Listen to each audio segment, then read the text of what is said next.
Salut tout le monde, c'est Axel, bienvenue dans cette nouvelle vidéo, bienvenue dans ma Lotus. Alors aujourd'hui, vidéo un petit peu spéciale qui n'était pas du tout prévue et d'ailleurs que j'aurais préféré ne pas avoir à faire, puisque il s'agit un petit peu de l'histoire qui m'est arrivée avec mon nouveau daily que je devais aller chercher ce week-end et que je n'aurai pas ce week-end, que je n'aurai pas du tout même pour le moment, puisque j'ai failli me faire un petit peu arnaqué en quelque sorte, mais je vais vous détailler un petit peu tout ça. Et si je le fais en vidéo aujourd'hui sur YouTube, c'est parce que je pense que mon expérience peut complètement vous servir à vous, donc je vous invite vraiment à regarder cette vidéo jusqu'au bout parce que n'importe qui, à partir du moment où vous achetez une voiture sur le Bon Coin en particulier, n'importe qui peut être victime entre guillemets de cette arnaque, même si je mets des guillemets au niveau du mot arnaque, vous comprendrez bien pourquoi au niveau de cette vidéo. Alors pour tout vous dire, je devais aller chercher une Audi S1 qui devait être mon nouveau daily, donc vraiment un super daily quoi, à côté de la Lotus. Pourquoi une Audi S1 ? Parce que d'une part c'est une petite sportive, moi je voulais pas juste une voiture qui soit un déplaçoir pour mon daily, je voulais vraiment une voiture qui apporte quand même un certain plaisir de conduire. Et ce qu'il y a de bien avec l'Audi S1 surtout, c'est que c'est une 4 roues motrices. Alors pourquoi c'est bien d'avoir les 4 roues motrices ? Parce que maintenant que j'habite en montagne, le fait d'avoir juste la Lotus, s'il neige, ça peut devenir très problématique parce que la Lotus elle roule pas du tout sur la neige, elle n'est pas du tout faite pour ça. Donc c'est pour ça que l'Audi S1 pour moi c'était le compromis parfait parce que 4 places, voiture plus discrète, 4 roues motrices, voiture sportive et du coup c'est vraiment une Audi S1 dans une super config en plus que je devais aller chercher ce week-end. Donc je suis un petit peu déçu forcément, mais en même temps dans ma malchance, vous allez comprendre que j'ai quand même eu de la chance parce que je suis quand même passé à côté d'une situation qui aurait pu vraiment être très problématique. Alors, faut savoir que l'Audi S1 que je devais aller chercher, elle n'était pas déjà dans la même région que moi, elle était en région parisienne, moi je suis en Haute-Savoie, donc forcément je devais acheter cette voiture-là à distance. Donc pas la payer à distance, mais valider en fait le fait que je l'achetais avec la personne, parce que c'était un particulier, se donner rendez-vous à distance, donc voilà, sans vraiment avoir vu la voiture en réel, donc de visu, et c'est toujours ce que j'ai fait par le passé. J'ai jamais eu de problème au niveau de l'état de la voiture quand j'achetais une voiture à distance, donc pour moi il n'y avait pas trop de risques à ce niveau là. Et d'ailleurs la situation dans laquelle j'ai été ici, elle n'est pas liée à l'état de la voiture, vous allez vite comprendre. Donc quand je fais ça, je demande toujours un dossier complet de photos à la personne à qui j'achète la voiture, histoire de ne pas avoir de surprise. Moi je préviens bien la personne en face de moi que je veux pas avoir de mauvaises surprises, donc qu'ils me disent tout, que ce soit les rayures, enfin l'état des jantes et tout ça. En l'occurrence l'état de la voiture, là de l'Audi S1, il était quasi parfait, il y avait juste une petite éraflure sur le pare-choc arrière, mais rien de grave, et d'ailleurs je l'avais inclus dans ma marge de négociation, donc c'était pas grand chose, ça pouvait se réparer facilement, et de toute façon l'argent que j'économisais dans ma marge de négociation, j'aurais pu le réinvestir dans la réparation de ce petit truc, mais c'était vraiment rien du tout, la carrosserie n'était pas enfoncée, juste un tout petit peu éraflée sur à peu près 10 cm, mais c'était vraiment rien du tout. Donc en l'occurrence le mec m'avait rien caché, il m'a envoyé tout un dossier de photos, tout était ok au niveau de l'état. Ensuite la deuxième chose que je fais quand j'achète une voiture, peu importe que ce soit à distance ou pas d'ailleurs, peu importe la marque aussi, c'est que j'ai un critère maintenant, c'est que je veux que la voiture ait été révisée récemment, et de préférence chez le constructeur ou en tout cas chez un spécialiste. Là en plus l'Audi A5 que je devais acheter, elle était arrivée à l'échéance, donc elle devait se faire réviser. Du coup j'ai dit au mec que moi je l'achetais uniquement si la révision était faite, et en plus chez Audi. Et le mec a tout de suite accepté. D'ailleurs il l'a faite, il a fait la révision, il en a eu pour pas loin de 1000 € parce qu'il y avait aussi la vidange du système Aldex et tout ça, donc c'était une révision assez onéreuse. Il m'a envoyé la facture, il l'a fait, donc pour moi l'état de la voiture était nickel, la révision était effectuée sans aucun problème chez Audi, le contrôle technique aussi. Pour moi, tous les voyants étaient au vert, j'étais content, j'avais trouvé mon Audi S1 à un bon prix, dans une config absolument magnifique parce qu'elle avait quasiment toutes les options du catalogue Audi, pack quattro extérieur, pack quattro intérieur, pour ceux qui connaissent, toit ouvrant panoramique, enfin vraiment tout ce qu'il faut pour que ce soit une vraie belle config quoi. Donc j'étais vraiment content. Donc là tous les voyants étaient au vert, donc ce qui s'est passé c'est que j'ai fait le chèque de banque, on s'est mis d'accord avec la personne pour se donner rendez-vous à Paris, chez lui, et troisième chose, moi vu que c'était à distance, j'ai réservé un Blablacar et un Airbnb. Donc tout ça, ça engendre des petits frais à côté. J'en ai pour à peu près 200 € de Airbnb et de Blablacar. Et vous allez bien comprendre que ces 200 €, je les ai pas vraiment revus puisque j'ai été obligé de tout annuler. Pourquoi? Là, on arrive vraiment dans le vif du sujet. Donc tous les voyants étaient au vert, tout était ok, j'avais tout réservé comme je vous l'ai dit. Et la veille du jour où on devait partir avec ma copine pour aller chercher la voiture, donc c'était avant-hier, pour tout vous dire, c'est très récent. Le mec m'envoie un message sur le Bon Coin et m'envoie en fait en pièce jointe le certificat de non-gage ou maintenant de situation administrative de la voiture. J'ouvre pas tout de suite la pièce jointe, je lis le message qu'il m'envoie avec et il me dit attendez, je vais vous lire le message exactement. Donc je vous lis le message. Bonjour Axel, ci-joint le certificat de situation administrative détaillé de l'Audi S1. Pour éviter les surprises quand nous validerons la vente ce samedi et pour votre parfaite information, le véhicule avait été immobilisé par la police judiciaire en 2016 et mis en fourrière suite à un excès de vitesse en ville. Tout avait été réglé le lendemain par le contrôle. Il n'y a pas d'opposition au transfert du certificat d'immatriculation entre parenthèses OTCI, voire première ligne du deuxième paragraphe. Pour vous rassurer, je vous invite à vérifier auprès de la gendarmerie police si vous avez des doutes. Donc forcément, quand j'ai reçu ce message, j'étais un petit peu inquiet.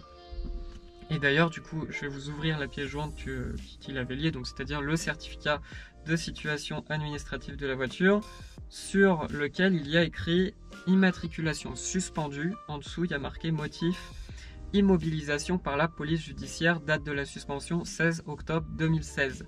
C'est-à-dire que ça fait quasiment, ça fait un peu plus de 3 ans que ce truc a eu lieu. Donc le mec me dit que en gros, il n'y aura pas de problème pour moi pour immatriculer la voiture. Et quand tu es dans cette situation-là où tu as tout réservé et tout ça, tu as plutôt tendance à le croire. En fait, là c'est un petit peu la bataille de la raison et de la passion. La passion va te dire ouais, t'en fais pas, c'est bon, le mec te dit ça, c'était en 2016, c'est forcément résolu. Et la raison te dit fais attention quand même, il y a quand même quelque chose de marqué sur le certificat de situation administrative qui ne devrait pas être là. Quand vous faites un certificat de situation administrative, normalement il est marqué non partout et il n'y a pas de problème. Là en l'occurrence, il y avait quand même un petit doute. Donc ce que je fais, c'est qu'évidemment je m'en remets pas à ce qu'il me dit, ou plutôt si. En fait dans le message vous avez vu qu'il me dit d'appeler si je veux la police ou la gendarmerie pour m'assurer que justement il n'y a pas de souci. Donc moi plutôt que d'appeler la police directement, j'appelle le service des immatriculations des véhicules. Alors d'ailleurs pour les avoir, si un jour vous avez affaire à ça, il y a bien, en tout cas à l'heure où je tourne cette vidéo, il y a bien un service avec un vrai conseiller au bout du téléphone. Mais pour l'avoir, il faut vraiment de la patience parce que en fait vous avez un numéro qui en fait va vous rediriger sur 15 boîtes vocales avant qu'il y ait une option pour vous dire et si vous voulez parler à un conseiller, machin, tapez 1. Donc voilà, il y a bien ça, donc il faut juste insister et trouver l'option qui vous dit que vous pouvez appeler un conseiller. Donc c'est ce que j'ai fait et le conseiller au téléphone me dit bien clairement que s'il y a cette mention là sur le certificat de situation administrative, la voiture n'est en l'état pas immatriculable par le nouveau propriétaire, c'est-à-dire moi.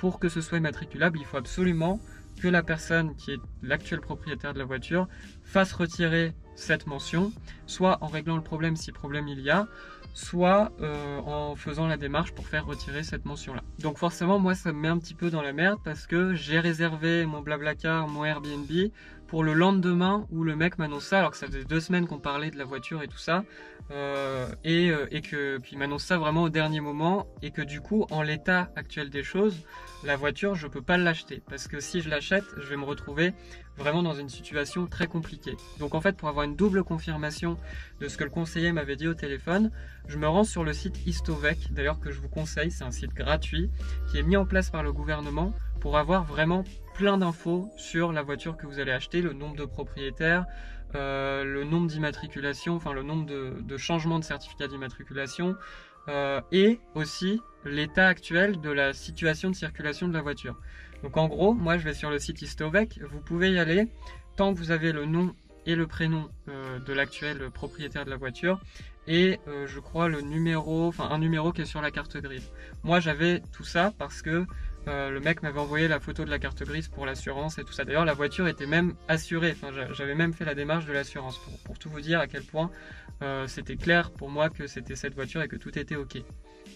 Du coup je vais sur le site Istovec Et là, qu'est-ce que je vois en rouge? En gros, en rouge, quand je me connecte, c'est marqué « L'autorisation de circulation de ce véhicule a été suspendue ».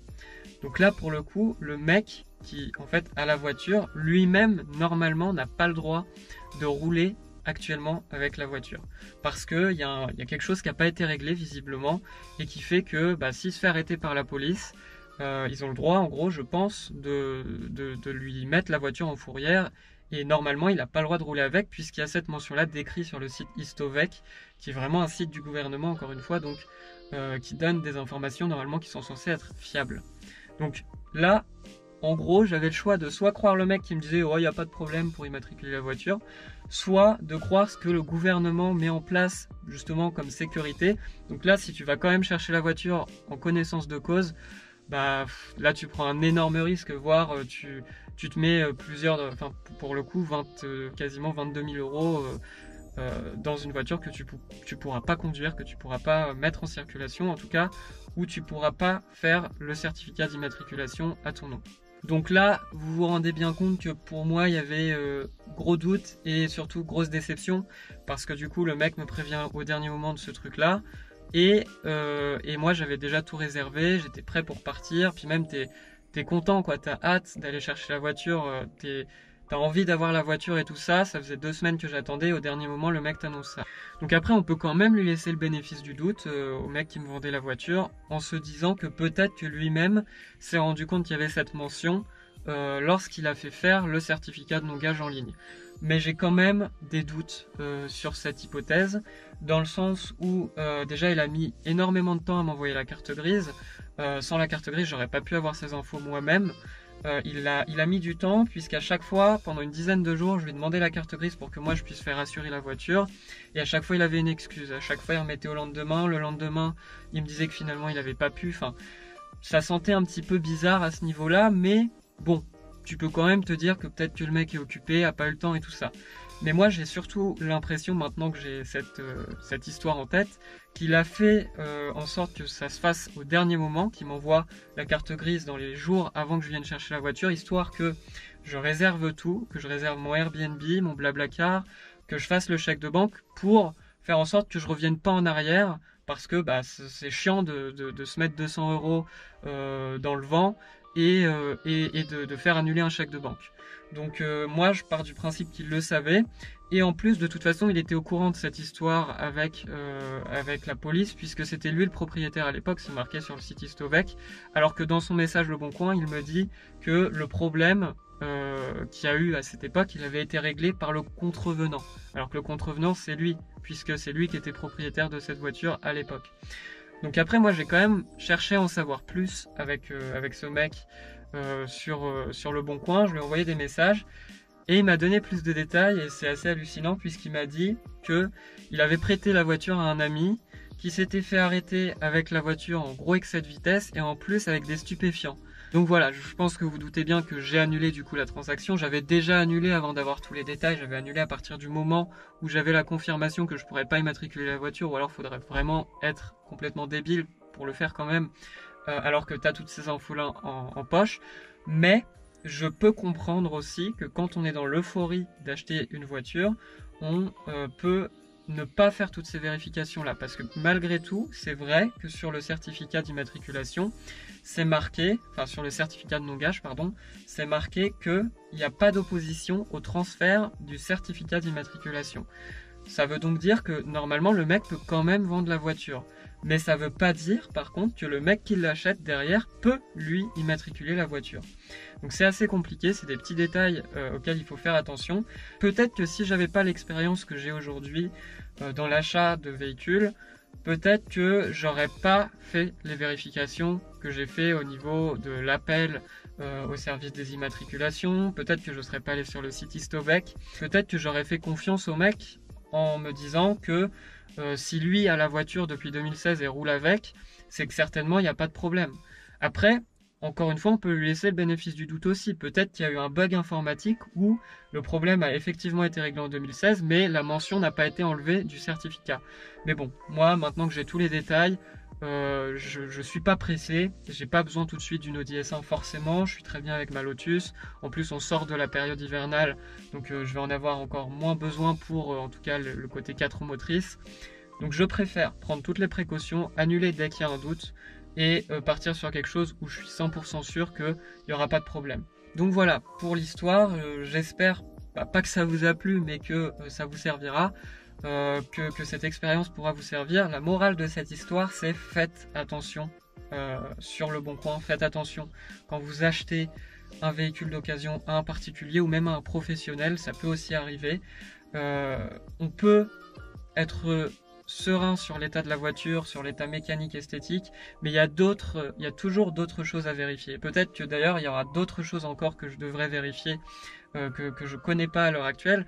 En tout cas, cette histoire-là, pour moi, au niveau du certificat de non-gage, pour moi c'était une formalité. Le certificat de non-gage, c'est toujours bon pour moi. En tout cas, dans mes expériences passées, ça a toujours été bon jusqu'à aujourd'hui. Donc, en fait, vraiment, faites attention, ne faites pas confiance au mec que vous connaissez pas en face, qui est là pour vous vendre son véhicule. Pour vous, peut vous coûter plusieurs milliers d'euros et de vous retrouver avec un véhicule qui ne sera pas immatriculable et ça peut être extrêmement problématique, vous vous en doutez bien. En plus, quand j'ai partagé cette histoire sur Instagram, d'ailleurs suivez-moi là-bas si ce n'est pas encore fait parce que je parle beaucoup de toutes mes expériences automobiles.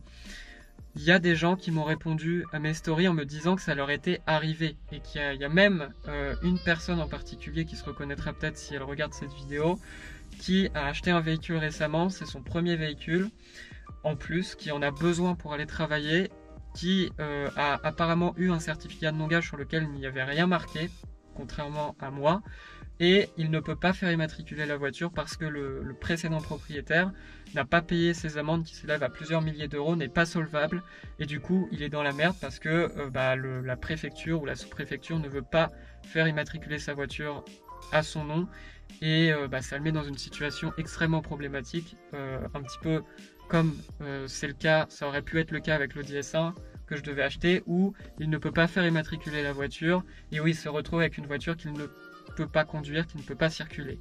Donc faites très attention. J'espère que cette vidéo vous a quand même plu et vous servira encore une fois. Si c'est le cas, n'hésitez pas à la partager autour de vous. Allez, je vous dis à la semaine prochaine avec des essais qui vont arriver avec des voitures très sympas.